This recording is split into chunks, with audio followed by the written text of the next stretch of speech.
हम आपसे गुजारिश करते हैं कि इस चैनल को आप जरूर सब्सक्राइब करें और अपने फ्रेंड्स के साथ इन वीडियोस को जरूर शेयर करें ताकि अहले बैत का पैगाम ज्यादा से ज्यादा जवानों तक। अली के सामने, अली की बेटों के सामने इब्न मुलजिम है। अली के पास दूध का गिलास लाया गया। उस इमाम आदिल ने, उस इमाम इंसाफ ने, उस और हुकूक बशर के पासबान इमाम ने अपने बच्चों से कहा, बेटा हसन, इब्न मुलजिम को कुछ दिया या नहीं? बेटा हसन, यानी इब्न मुलजिम की जरबत से जो इमाम दर्द से कांप रहा है, तड़प रहा है, उस इमाम को उस कातिल की प्यास की फिक्र है, भूख की फिक्र है। यह अदल व इंसाफ का निजाम है जो अहले बैत हमें सिखाना चाहते हैं। बेटा हसन, मुझे देने से पहले इब्न मुलजिम को पिलाओ। कंबर, अदल व इंसाफ की अहमियत। कंबर इमाम के साथ, इमाम ने कहा, कंबर से कहा, कंबर जाके इस मुजरिम को, कोई बदकार औरत थी, उसके कोड़े मारो। कंबर ने गुस्से में 12 के बदले 14 मारे, 14 के बदले 16 मारे। वो आया, वो समझ रहा था अब इमाम मुझे क्या शाबाश देंगे। शाबाश, तुम्ही जैसे मुझे चाहिए इंसान जो मुजरिमों का ऐसा जीना हराम कर देंगे। कंबर कोड़े मारे, मौला 14, 12 के बदले 14 मारे। 14, आ जाओ कमर, लेट जाओ।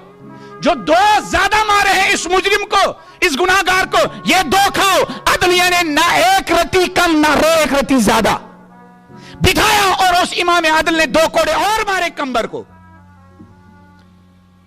इमाम को अदालत में पहुंचाया गया, कोर्ट में पहुंचाया गया। काजी ने इमाम का नाम रेस्पेक्ट के साथ लिया, एहतराम के साथ लिया, या अमीर अल मोमिनीन कहकर पुकारा। इमाम ने कहा, ए काजी, तुम्हारी अदालत साकित हो गई। तू 2 मुजरिमों के दरमियान, बज़ाहिर जुर्म था, उन्होंने जुर्म नहीं था, लेकिन इमाम को अदालत में पहुंचाया था। इमाम ने कहा, तू मुद्दाई और मुद्दा अलैह के दरमियान फर्क का कायल है। जिस एहतराम के साथ तू मुझे पुकारता, इसी एहतराम के साथ तुम्हें उस इंसान को भी पुकारना चाहिए था जिसने मुझे इस अदालत और इस कोर्ट में बुलाया था। हम समझते हैं नारा हैदरी लगाया बस हक अदा हो गया। इकबाल कहते थे, ये शहादत गए उल्फत में कदम रखना है। लोग आसान समझते हैं मुसलमान होना।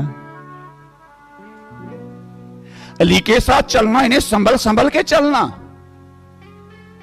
अली के साथ चलना, एहतियात के साथ चलना।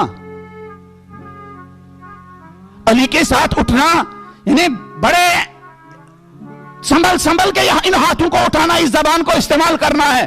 कहीं अदल इंसाफ का खून न होने पाए, कहीं अदल इंसाफ का कत्ल न होने पाए।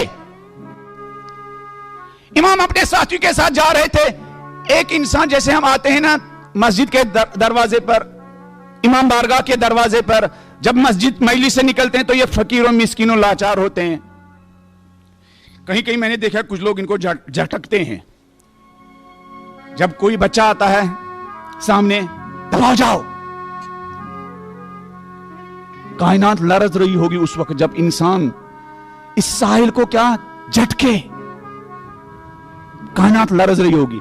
कुछ नहीं दे सकते हो। नबी के बारे में है कि अगर उनके दरवाजे पर कोई साहिल आता था, खाली नहीं निकालते थे। अगर कुछ नहीं होता था तो कम से कम बड़ी मीठी बातें उसके साथ करते थे, रेस्पेक्ट के साथ उसके कहते थे, हम कितने शर्मिंदा हैं, आज हमें खिदमत का मौका मिला था लेकिन हम खिदमत करने से क्या कासिर हैं। इमाम बाजार में जा रहे थे, बाजार में जा रहे थे तो एक आदमी भीख मांग रहा था। मौला ने पूछा, ये कौन है? तो साथियों ने कहा, मौला एक यहूदी है, एक क्रिश्चियन है, एक मसीही है। कहा, भीख क्यों मांग रहा है? कहा, भूखा बूढ़ा हो चुका है। कहा, क्यों? कहा, जवानी में बैतुल माल का अकाउंटेंट था, मुंशी था। इमाम ने कहा, रुको रुको, यानी इस यहूदी ने अपनी जवानी मुसलमानों के बैंक में क्या सर्फ की है, अपने बाल मुसलमानों की खिदमत के लिए सर्फ किए हैं, अपनी आंखों की रोशनी मुसलमानों के लिए सर्फ की है, और अब बूढ़ा हो गया, अब मुसलमानों ने इसे धक्के देकर बाहर कर दिया।